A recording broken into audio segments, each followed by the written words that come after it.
Good morning, my brothers and sisters. Welcome to episode 25 of Be With Me. It's a 7-minute course of biblical wonder, and I'm going to end up wondering today. Where we left off our story is Jesus had been born in a town outside of Jerusalem in the southern part of Israel, that is in Bethlehem, because his dad, Joseph, was born in Bethlehem, and the Romans said, you got to go there and take a census. So that was Joseph's original hometown, and in a sense, it's Jesus's hometown, except he didn't grow up there. Jesus was born in Bethlehem, but Mary and Joseph lived 80 miles away in Nazareth. So Joseph's family wasn't exactly cooperative while they were in Bethlehem. That is, they didn't stay with family, didn't stay with a cousin, didn't stay with his parents, didn't stay with his aunts and uncles. They ended up in the feeding trough area. So they're there for a few days, probably for 8 days. Jesus gets circumcised. I'm going to start in Luke chapter 2. And at the end of 8 days, when he was circumcised, he was called Jesus, the name given by the angel before he was conceived in the womb. And when the time came for their purification, and we're going to come back to this, according to the law of Moses, they brought him up to Jerusalem to present him to the Lord. Parentheses, as it is written in the law of the Lord, every male who opens the womb shall be called holy to the Lord, close parentheses. And to offer a sacrifice to what is said in the law of the Lord, a pair of turtle doves or 2 young pigeons. So think about where they physically were. So he's born in Bethlehem. They might be there for 8 days. They go all the way back to Nazareth. They spend about a month there, and then they hightail it back to Jerusalem so that they can get there on Jesus's 40th day, because that's the day when all this stuff has to happen. And the verse that I wanted to pay attention to today was this verse 2:22. And when the time came for their purification, that the time was day 40,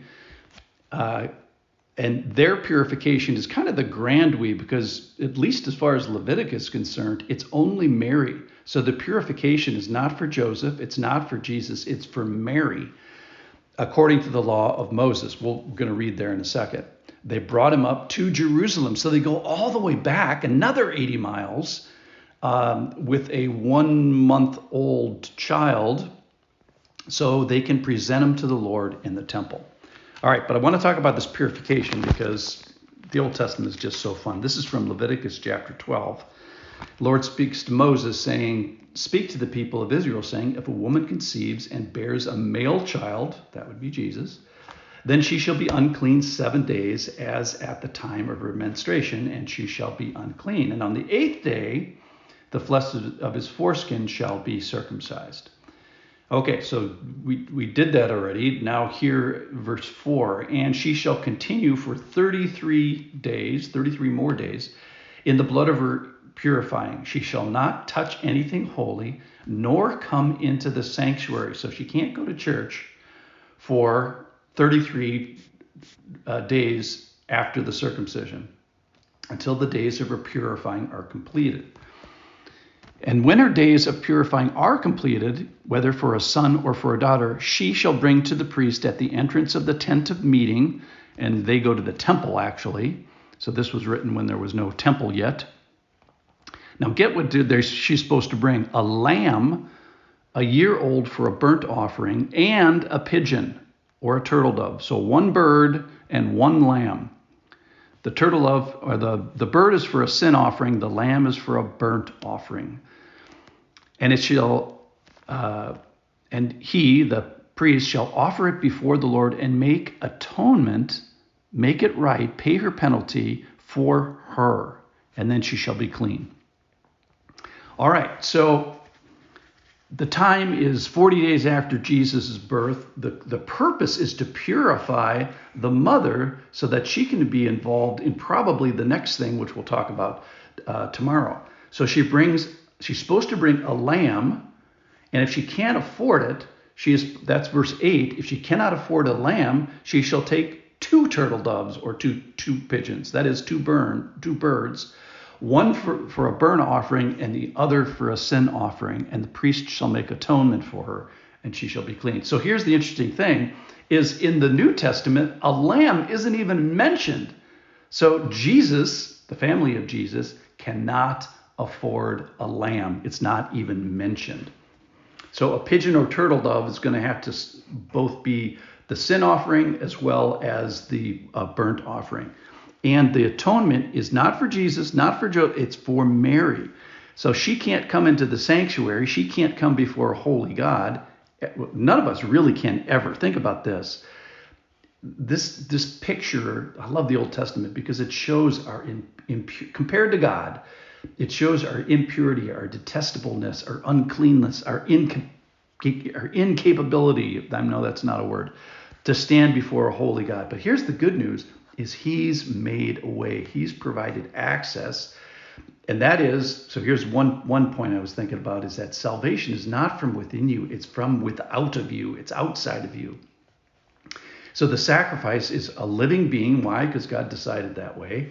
It's either a lamb, a dove, or a pigeon, and it points again towards Jesus, to the Lamb of God saving us.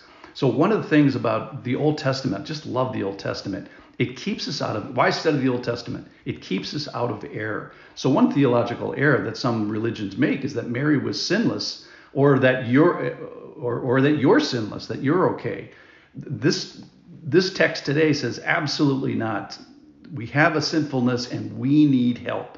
And then it also points to this substitutionary nature of this sacrifice for sin. So it's kind of rote and remote here as we're doing the blood of pigeons and maybe a lamb, but it points towards the ultimate sacrifice, the ultimate substitutionary sacrifice, which is Jesus.